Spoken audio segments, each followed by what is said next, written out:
Welcome to the final episode of 2023 for Strange Stories with the Seeker and Skeptic. So today, Jonathan and I are going to do kind of like a wrap up year-end episode, just talk about where we've been and where we're going. So, Jonathan, how has 2023 been for you? Well, it's a pretty normal year. Nothing has changed about our lives at all. Everything has been exactly Complete. the way it's been before. And things never change ever in our lives. Yeah, completely. It's completely the same as it was in January. Absolutely. Definitely doing the same things and thinking the same way about things. So, if you guys couldn't tell, I think that was a little bit of sarcasm. Just a little. Uh 2023 has been a very good year for me. I've, you know, been able to do a lot of things that I've wanted to do and do a lot of things that I didn't know I even would have wanted to do. Yeah. Middle of the year, we watched Twin Peaks and Hellier concurrently. And if you ever want to start adding synchronicities and rabbit holes to your life, I would say that would be a great place to start. Yeah. Definitely changed things for Yeah, what both do you of think us. about this year? This year has been a wild ride. Um, it's weird because I started out the year, I mean, just completely changing my entire life around, moving here to Virginia with you, starting a job for hospice, um, which was very difficult. But I would say there has been some super high highs of this year.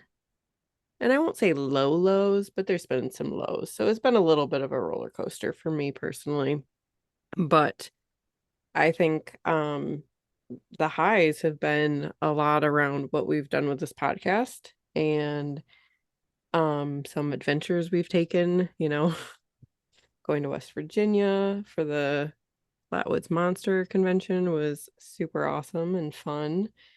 We've met a lot of really interesting people and talked to a lot of really interesting people. So even though there were some challenging things about this year, overall, it's been a really great year for me too. Well, I would certainly hope so. Yes, indeed. It's been a good year. And, I'm just really excited about what we've done with the podcast. And, I know we've had a really good problem, which some of you might not know this, but we have episodes all the way through March already recorded. So we had so many people want to participate and be interviewed that we've been flooded with, doing this. So I know what a lot of the episodes are going to look like. I mean, obviously up until March, and it's a lot of really great conversations that I'm excited to share with you guys. Absolutely. And that doesn't mean that we're not looking for more people to talk to. We're Correct. really easy to get a hold of. You can reach out to us through Twitter, through Facebook, through our Gmail account, which is going to be another edit here because it has left my brain. Seeker and Skeptic at gmail.com. Yeah, what you just said. And we're always checking this stuff. So go ahead and reach out to us. You want Yeah, to talk about a story that you've never shared or you shared 1,000 times and want to talk about it again. We're listening to anybody say the things that they want to say. definitely. We are open to any and all strange stories, weird interests. I'm gonna put this out there. I've been thinking a lot about like reality and timelines and timeline shifting. So if anybody has an interest in that, some knowledge about that, reach out to us. I'd love to talk to you. What about you, Jonathan? Do you have any requests? Well, it's a standing call out for anyone who calls themselves a demonologist. I'd be more than happy to have a conversation about that. You know, let's talk about some stuff. Oh, also a Bigfoot person, please. I would like to talk to somebody who has seen, encountered Bigfoot. I know you're out there, and at least one of you is listening to our podcast. So please reach out.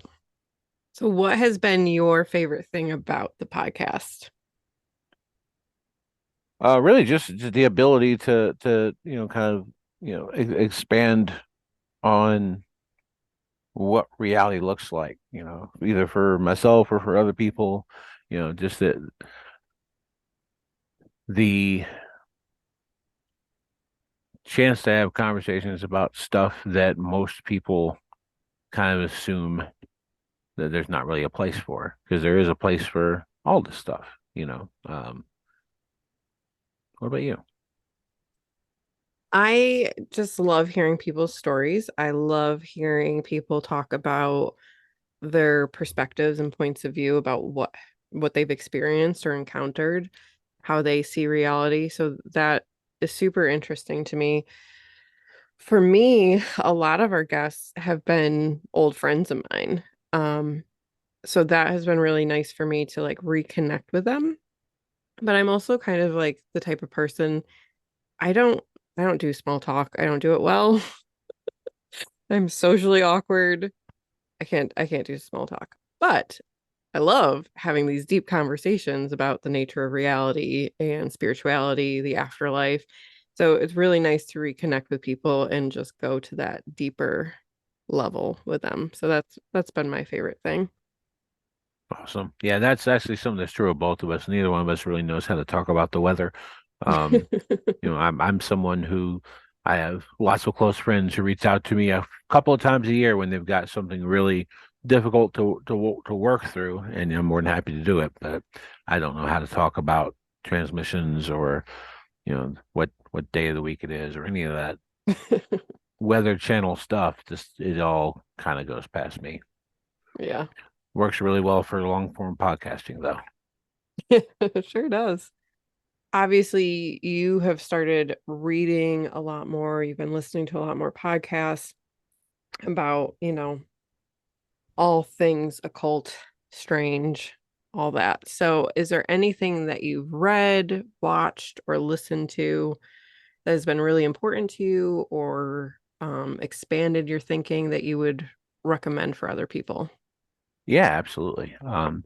So yeah, I've always been a big reader. I usually average between 50 and 60 books a year. I got to 71 this year, and after the experience in June of Hellier and Twin Peaks, I actually haven't read the only fiction I've consumed since then. There are two fiction books that are related to Twin Peaks that I went through very, very quickly after Twin Peaks. And if you are even a casual Twin Peaks fan, I suggest. Yeah. So those Twin Peaks books are called Twin Peaks: The Final Dossier and The Secret History of Twin Peaks. And between those, you get a lot of that background flushed out that you don't actually get from any of the actual seasons of the show. So it fills in a bunch of blanks that you're left with.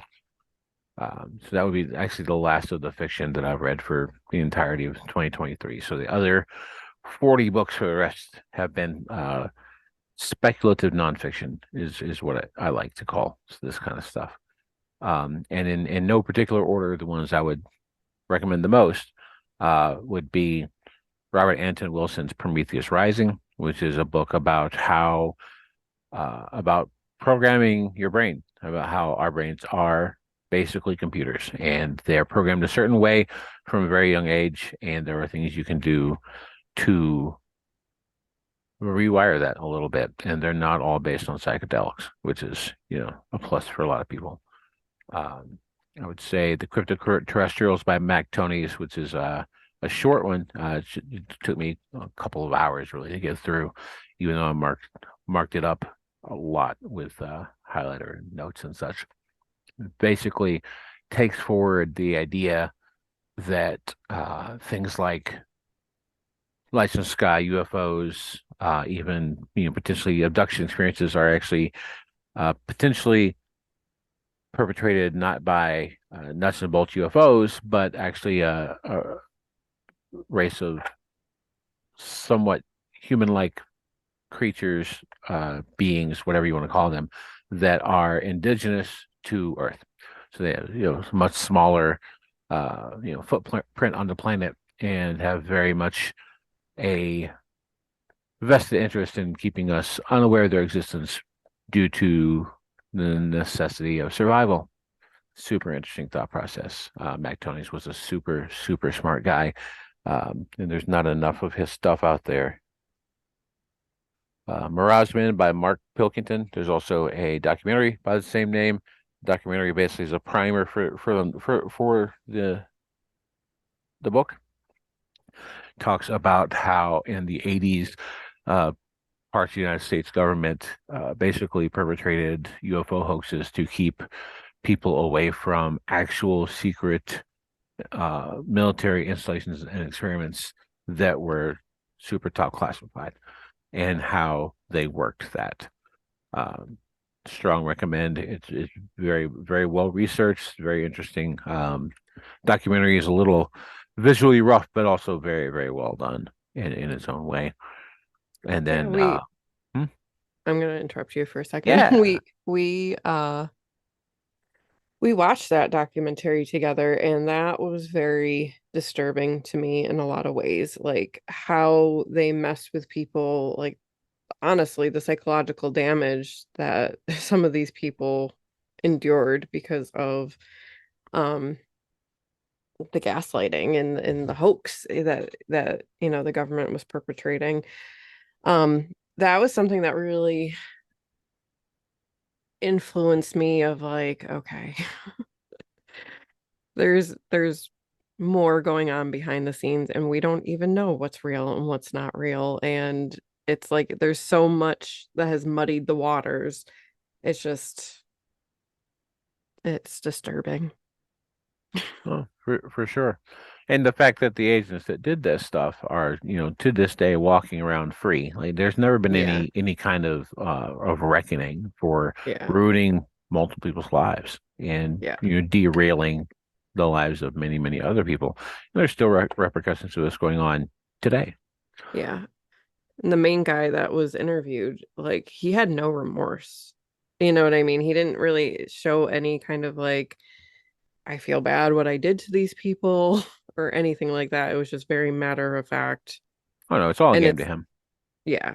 And it's like, is it still happening? Like, are you still lying?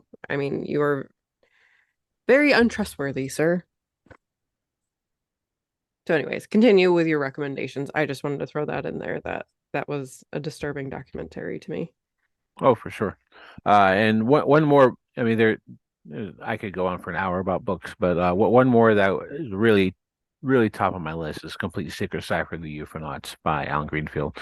It is a mixture of who's who of the past of ufology, and critique of how we all look at these types of things, and also does have cryptographic information in it. It explains the cipher that was found in one of Crowley's works. And without giving away too much information, you can go on your own set of rabbit holes and synchronicities just by reading that book and just following where it takes you. And I have done zero reading on this topic. I read fiction. I do read like personal development books.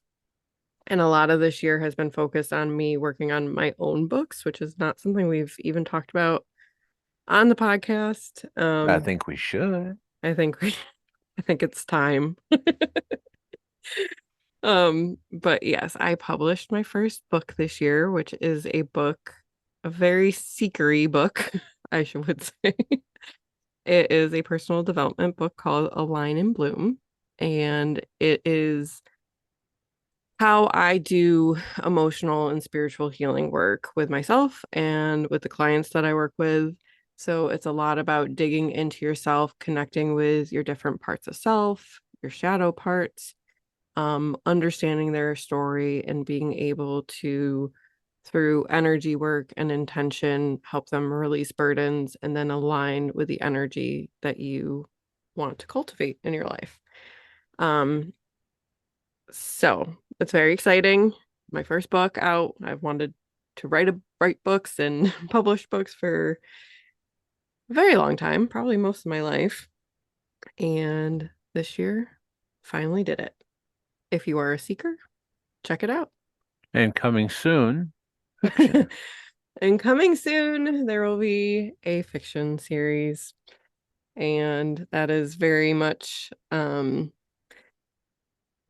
do I this is why I don't talk about my books because it's really hard to describe them. But um it is the first book in a trilogy, and it is YA with lots of themes about ghosts and magic and mysterious little towns and long lost families. So there's a lot of things going on. There's some mystery, there's a little romance, there's a lot of things going on.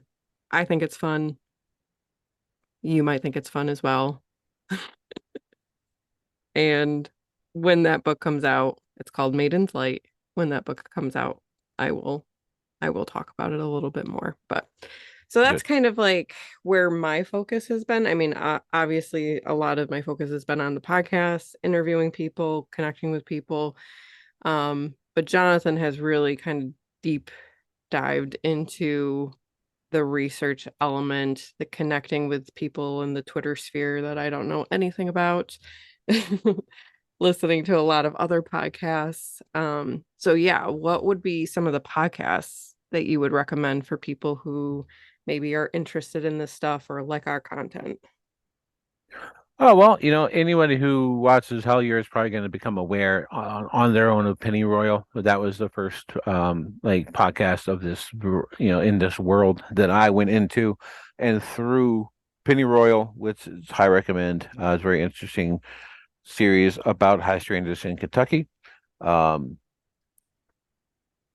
at that point, that's how I found out about Vayse, which is spelled Vayse, which is a podcast, a very, very well done podcast about esoterica and the journey of these two guys who are the hosts, where you get a little bit of of their journey as they interview people in these realms. That's been a really big help for me. I'm actually part of their Discord, which you can get through their Ko-fi, and it's been very helpful to help me, you know, navigate some of these interesting waters, and super strong recommend there. There's a podcast called Conspiranormal. It's been around for a really long time. That has a lot of excellent guests, a lot of people who've written books, a lot of people who have had a lot of experiences. If you want to like basically kind of a shotgun blast of strange culture is going to be Conspiranormal. It's a different thing every time he does an episode. He does episodes a lot. There's a lot of content there. Um, Where Did the Road Go with Soraya Askath? So one of my favorites for sure. I've been going through his back catalog. Really well thought out podcast series dealing with a lot of other people who also, a lot of authors, a lot of experiencers, a lot of theoreticians. Was we actually recently recorded an episode with him, and it was a lot of fun. It was a blast. So be on the Yeah. lookout for that episode to come out. I'm assuming in the next week or so. Really fun. And he'll be coming Um, on our episode next year as well. oh yeah, we're looking forward to that conversation too. He's a super interesting guy. Um, he's experienced a lot of things and knows a bunch of people who also experienced a lot of things. What Magic Is This? Which is basically a podcast about magic specifically. Um,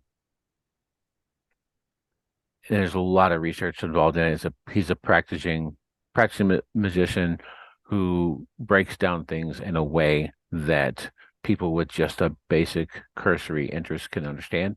and gives you directions to go if you want to know more. And he's been doing it for years. Super interesting dude. Give that a shot.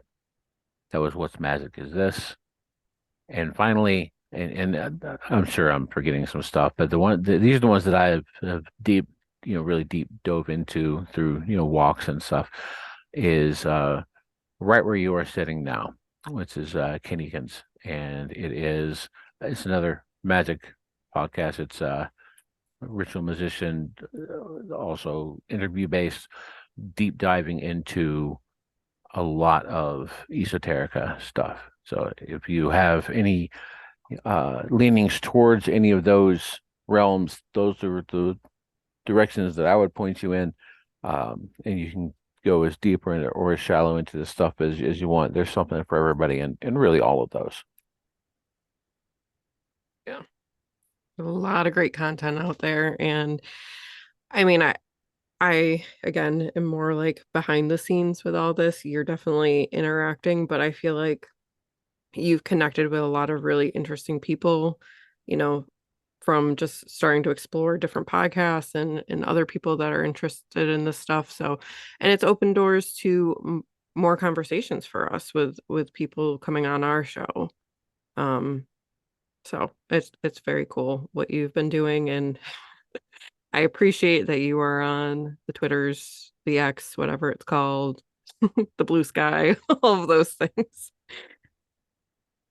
Yeah, it's been really fun. Just the fact that I've encountered no gatekeeping whatsoever is has Yeah. been shocking to me. I did not expect that.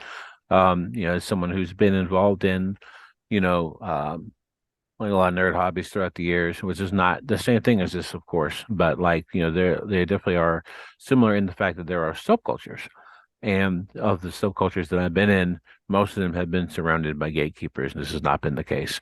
I've interacted with the majority of the people I just mentioned from those podcasts. Interacted a lot with Bob Freeman, Occult Detective, ubiquitous presence in these communities, and also on Twitter, who we may or may not have an episode coming up with very, very soon. We're excited about. It was a fun conversation. Um, Shout out to Bob. But there's not been a single time when I've asked a question where someone has said, "Well, that's a dumb question," or "Why would you think that? That's a stupid thing to think." There's none of that whatsoever. It's a bunch of people who, you know, are trying to figure things out for themselves and don't mind people asking those basic questions, and that has been pretty shocking to me in a very positive way. Yeah. So I don't have an answer for this. I'm going to ask you, do you have a favorite episode that we've released so far? Hmm. All of them, I know. I'm like, honestly. There's how do you pick your favorite out of Yeah, all, every single conversation that we've had has been interesting to me. I feel like I've learned something every single time. Really Mhm. excited for if you haven't gone through our back catalog, give it a shot. There's something interesting in every single episode. Really excited for some of the ones we have not released yet.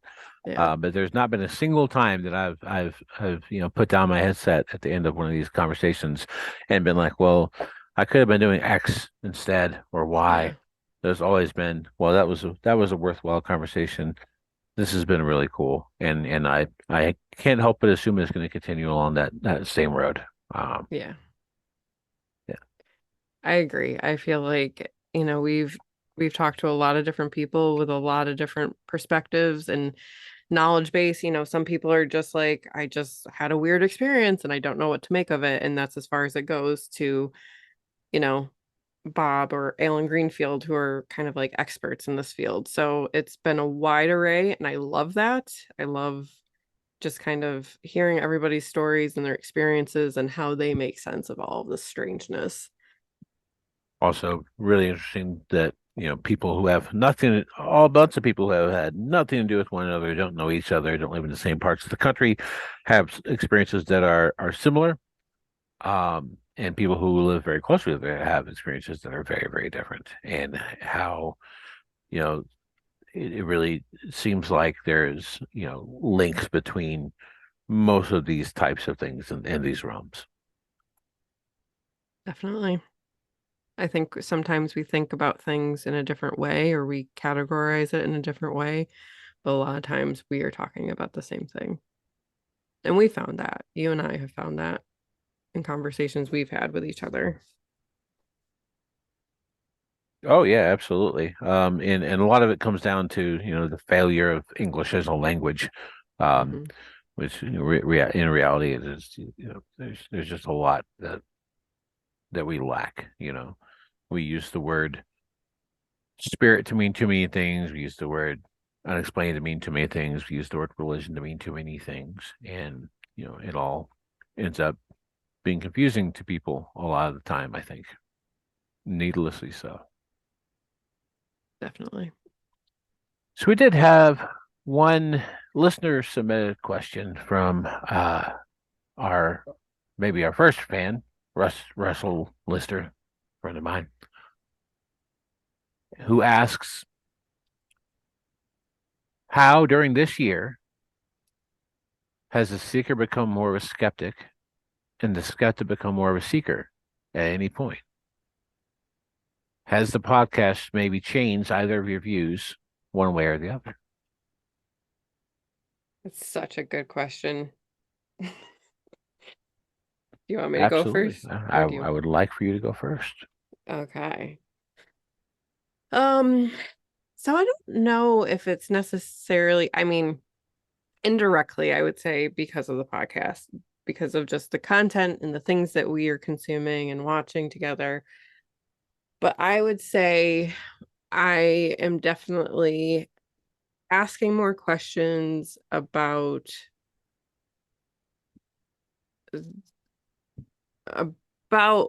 things that maybe I had beliefs I had held on to before. And Mirage Man, like we were talking about a little while ago, that is one of those things where I'm like, oh man, like what is even real? So that's one of the things that's made me ask a lot more questions. But we have recently been watching a lot of cult documentaries, and a lot of them, what has been very upsetting, disturbing, and I wrote a blog post about this, to me, is that a lot of these cults start with the foundation of things that I hold to be true spiritually. So like the mother god thing. A lot of the things that she was talking about love and light and all of those things, it's like I can get behind those beliefs, right? And then Twin Flames universe, similar thing. Like even some of the practices that they would do with people, like the mirror technique, is literally what I talk about in my book to in a different way, but like it's a very similar technique. It's working with your shadow parts. So, not that they made me completely question my beliefs, but it made me thinking about the dangers of not questioning beliefs, right? So, like if you're in a cult, you are probably not thinking for yourself. You're probably not, you are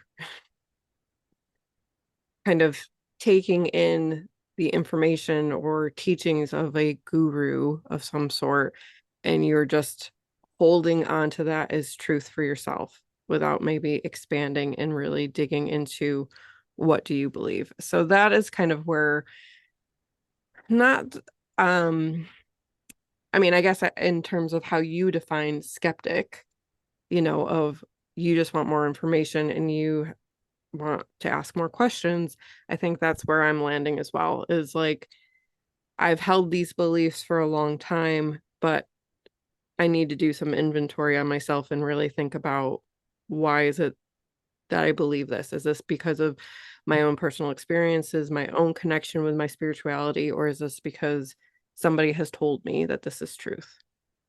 And if it's that, I need to examine that, you know? So that's kind of where I land. And that's when he asked that question, that's where my brain went. I think everyone should ask those questions. I mean, when it really comes down to it, you're talking about like, when someone's in a cult, nobody knows that they're in a cult. And lots of people are. And there's lots of things that are cults that we don't think of in those terms, but in actuality really are cults. Yeah. Any kind of belief structure centered around a thing that is not quantifiable is very likely to be a cult. And if someone is leading that, and if someone is profiting from that, and there almost always is someone who's profiting one way or another, then very likely that is what is going on. And cult members aren't what you see in horror films and television shows. Generally, some the people who end up in quote cults are people who are seeking belonging or love or peace or something, and they found something that they think will give them that, and most often for a time it does, and then the hook happens, the catch happens, and then things get generally tend to get bad, but sometimes it takes years and years for that to happen. But most people who are actually in cults are they're just people who want Yeah. something better in their life. Yep. They're looking for help. And unfortunately, there's people who will take advantage of that vulnerability. I think the two that I mentioned were kind of two different things to a certain degree. Like the mother god thing was just sad. And Yeah. I mean, she in some ways did take advantage of people. Like people were giving her money so she could get a four-wheeler. But honestly, like what she was selling, colloidal silver, she Can kill you. poisoned, right? She Killed her. poisoned herself with it. You know what I mean? So she truly believed in what she was marketing and selling to people. Yeah, but the Um, the guy who emptied out all the bank accounts when she died did not. no, that is That very guy true. was waiting for that to happen that entire Yes. time. It's very obvious. Yes. And from the Definitely. documentary that we saw, it doesn't look like there's been any consequences for that guy either. And we're not going to be Yeah. naming him for obvious reasons, Yeah. but he knows who Yeah. he is. Yeah. That is definitely more nefarious. But like the Twin Flames universe, like, at least the main guy, he did not believe in what he was peddling, and he was really just trying to take advantage of people for his own personal gain to the point where somebody committed suicide, where somebody was arrested by the things that this man was telling people to do, and it honestly just like hurt my soul to be like, these people are looking for help, they are looking for love, they are looking for connection, and somebody's going to prey on them and take advantage of them and use what could be very helpful tools and beliefs and twist that into something sinister. Yeah, a list of things that were at worst innocuous. At worst, were on their own don't hurt anyone. But anything used the wrong way can be psychologically harmful. Just it's just the truth. So how would you answer that question?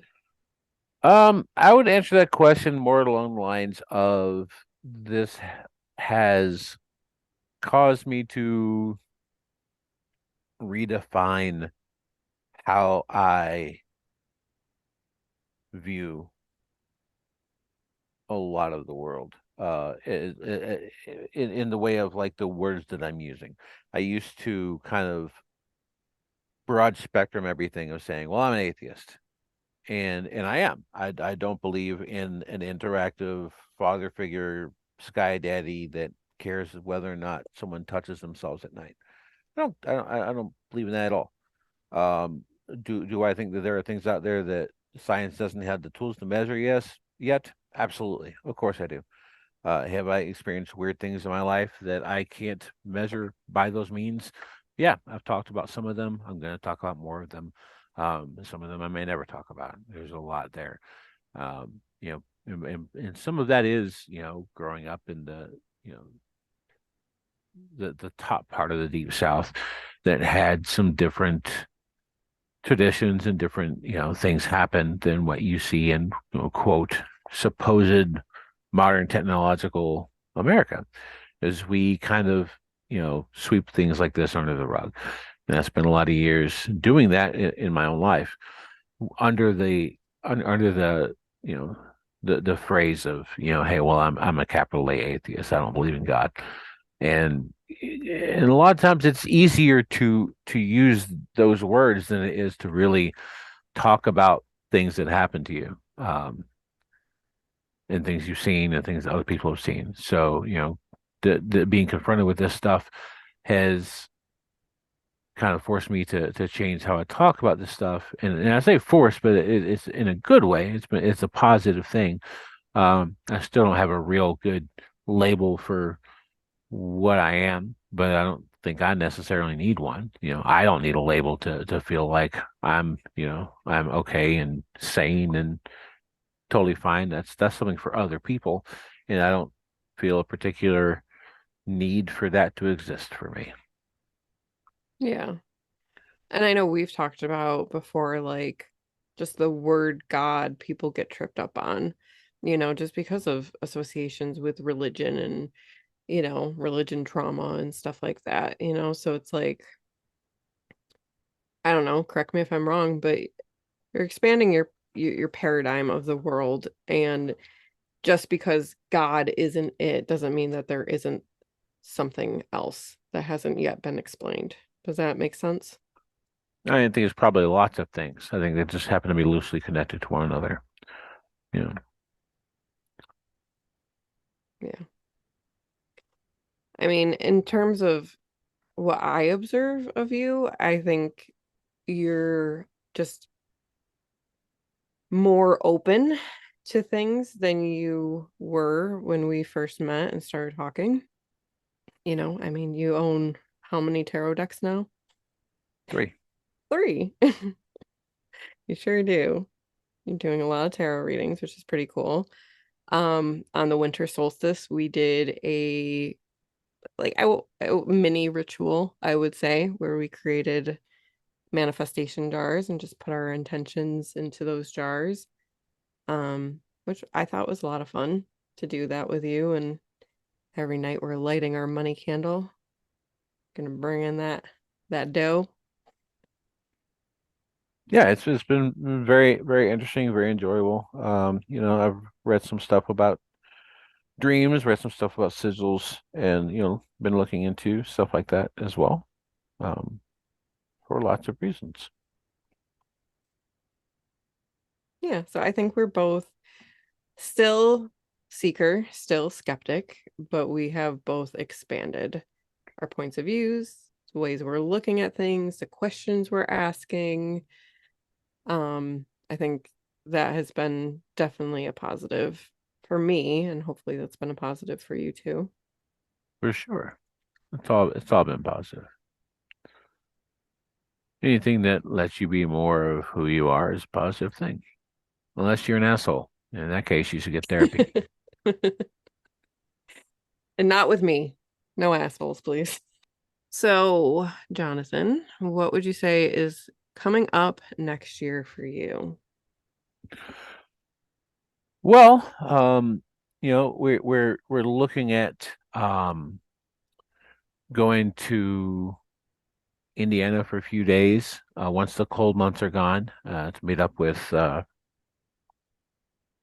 Bob Friedman, occult detective, to see some of the things that he's getting into up there. He's got a lodge up there that he gives tours of that we are very much looking forward to trying to check out, among some other things. Looking forward to connecting with more people in this community to see more things about what people have experienced, talk to more people.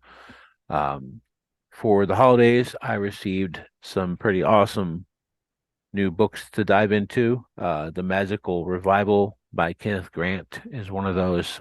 Very much looking forward to that. Jung's Red Book, which was not published until decades after he died, because it deals with channel experiences that he had that his uh, executors were afraid would make people think weird things about it. They finally released it in, I think, 2007, and a book called, and I actually have already started, Lon Milo Duquette's Enochian Vision Magic, um, which is really an interesting deep dive into the how and what of Enochi and magic, which not saying that I'm ever going to be a practitioner of any of these things, but it's super interesting things to think about, to read about, to know about, and maybe some of it will creep into some of the fiction that I've been writing. What about you? Yes. Uh, Sorry, I get excited when Jonathan talks about writing. I've just, I believe in him and I know that he can create amazing things. And also, if you guys do not know this, he does editing. He edited my book, okay, rewind. He edited my book, A Line in Bloom, and did a fantastic job. But anyways, I digress. Um, Next year, what I'm looking forward to is obviously continuing with the podcast, more interesting conversations, releasing the ones we've already had that have been amazing. I'm really hoping that we can find some conventions to go to because, like I said, even though I came home from the Flatwoods Monster Convention, the sickest I have ever been in my entire life, She got the con crud. I got the con credit and I was sick for a month and it was awful. But regardless of that, I want to go to more because it was really fun and just like super interesting people and talks and fun energy. So I'm definitely want to spend some time kind of like planning out where we're gonna go for trips and conventions. And then yeah, working on my books. I'm hoping to at least publish 2 books next year, possibly 3. We will see how it goes. Um, but yeah, those are the things I'm kind of most looking forward to in 2024. Awesome. Yeah, folks, reach out to us. We are always looking to have interesting conversations. If you think no one will believe you, we'll at least listen. Can't promise we're not going to question some stuff as far as conclusions goes, but that's just kind of how my brain works. Brittany's gonna But believe you. that's probably true as well. Not that I won't believe you. I just, Yeah, I just feel like we need to ask those questions. that's true. All right, guys, thank you so much for being with us this year, going on this journey. It has been so much fun. I do want to say to anybody who has been a guest and has recorded an episode, we have not forgotten you. As I said, we are like 3 months in advance with episodes, which is awesome. But I know it just takes a little bit of time for all the episodes to come out. So we have not forgotten you. They will be coming out in 2024. And again, we are looking forward to doing more interviews. So reach out to us. We would love to have you on the show. Thanks, everybody. Bye. Thank you so much for being here. If you have a strange story you want to share with us, email us at seekerandskeptic@gmail.com. We look forward to talking to you soon.